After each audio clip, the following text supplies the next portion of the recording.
आपण पाहत आहात SM मराठी न्यूज। लोकशाहीच्या रक्षणासाठी सदैव कटिबद्ध असलेले एक रोखठोक व लढाऊ news channel SM Marathi news, जिथे अन्याय तिथे आम्ही। माणगावमध्ये घरफोडी, दरवाजा फोडून घरात प्रवेश, रोख रक्कम व दागिने चोरी।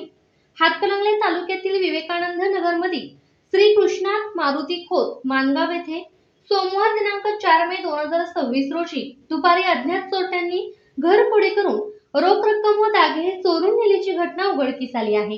मिळालेल्या माहितीनुसार चोरट्यांनी दुपारी सुमारे 1:30 ते 2 वाजण्याच्या दरम्यान घराचा दरवाजा फोडून आत प्रवेश केला। यामध्ये सुमारे 6,000 रुपयांची रोख रक्कम तसेच रिंगा, टॉप्स असा मुद्देमाल चोरीस नेला असल्याचे समजते। घटनेची माहिती मिळताच हातकणंगले पोलीस ठाण्याचे बीट अंमलदार सुरजित सिंग चव्हाण यांनी घटनास्थळी भेट देऊन पाहणी केली। त्यानंतर पंचनामा करून पुढील तपास सुरू करण्यात आला आहे।